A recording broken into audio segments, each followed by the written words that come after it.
constantly involved with all the major studios, major artists, major engineers around the world. And at the moment, we're heavily involved with, for instance, Capitol Studios in Los Angeles. You guys familiar with Capitol? Oh, yeah.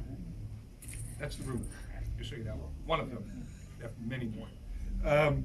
But one of the things that Capitol and Universal have been doing over the last 22 months is making music content for Dolby Atmos playback. Everybody familiar with Dolby Atmos? Good. If you have any questions whatsoever about it, David Ziegler from Dolby, there he is. He has to jump up, he's not so tall. Look at him, he has a pin. So you can find me. If you see the DD, Dolby pin, that's him. He gladly explains to you how technically all this works. We don't care, we care about the music. What he did and his company did provide us a vehicle to get the music out to you.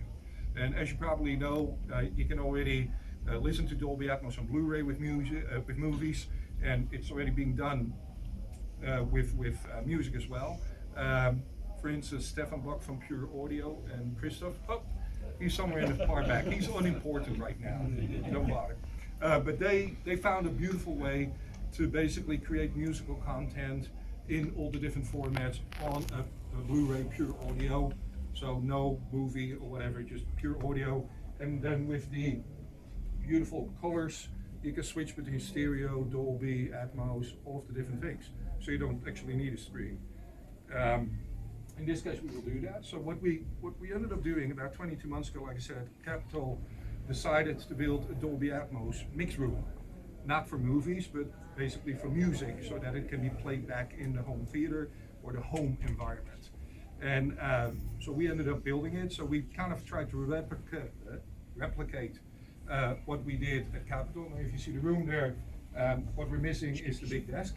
But for the rest, all the speakers that we use up and down are identical. The only major difference is that we use a passive flagship hi-fi system instead of our active pro system. But in our belief, there really shouldn't be any difference. This one just looks a lot more elegant than what we use in the studio. We kind of don't care about that, we care about how it sounds. So, and obviously, we don't want to get into the whole wife acceptance factor and stuff like that. So, at the same time, you have multiple choices. They're not there, trust me. But long story short, why are we here? I think you all know it's the 60th anniversary of the recording of Miles Davis' Kind of Blue, an absolute iconic album, the best-selling jazz album ever. So a few months ago, Steve at Capitol, that's Steve. Everybody needs a Steve, by the way, just so you know. I keep saying that, you know it will. Recorded an amazing track, Arturo Sandoval with Placido Domingo, and Arturo, yeah, he's an okay trumpet player. So I heard that, I was like, oh my God, this is amazing. And it reminded me of something that Dave and I did a couple of years ago, where we did the presentations of Miles Davis' sketches in Spain in 5.1, which was awesome. So we had a Grammy event not too long ago, and I invited over Vince Wilburn and Aaron Davis that are stuck in the back because there's no more space here. But Vince and Aaron are Miles' family. Aaron is his son.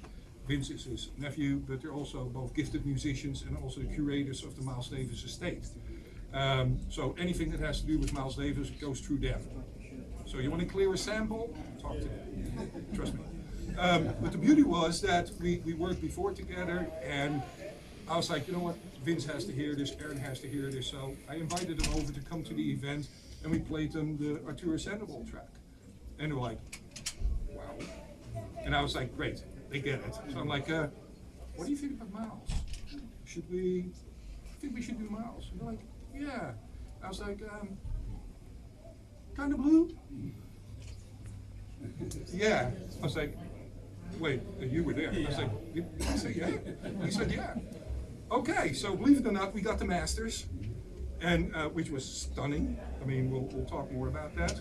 But what we try to do is when you listen to iconic albums like that, first of all, it scares you to death. Because you hear that and you're like, oh my God, if I do this wrong, I get the Miles Davis police after me, it's going to get ugly. So you want to do it right, you want to do it justice, right? So we did a lot of research, and we had all the references, all the mono 9059 references, the stereo 61s, the 97 stereos, and we had the masters. So we had a fair idea of what you can do with that. We showed earlier a little video, maybe at some point we can do that, but we took it, and my vision on this whole project has been the whole time like, okay, I hear the music in stereo, it's a beautiful old recording, I love the music, it was so, it changed the whole music, jazz industry, everything for me at least. So I was like, okay, you gotta do it justice, but what I always wanted, I kind of wanted to be in there with them. I didn't want to see them there, I kind of felt like, I want to get closer. I always felt like I'm in the control room, there's the glass window, and they're playing behind there. What can we do to make it come alive? How does it sound like in that studio? Now, unfortunately, the studio doesn't exist anymore. It's Columbia in New York. That's gone. But we have another okay studio capital, so let's just use that. So we ended up doing that. What I will do, because otherwise you have to hear me talk the whole time, I just want to play a bunch of tracks. Is that okay? A bunch of Kind of Blue, a couple of sketches of Spain, and if at some point there are some questions, ask him. You know, delegation, that's what you do. So are we okay with that? So I'll just play a couple of tracks. As you probably know, Sketches of Spain, the tracks are like 12 minutes. I'm not gonna play the whole lot, but we'll play a good bit of it because we have 40 minutes if I'm not mistaken. Is that all right?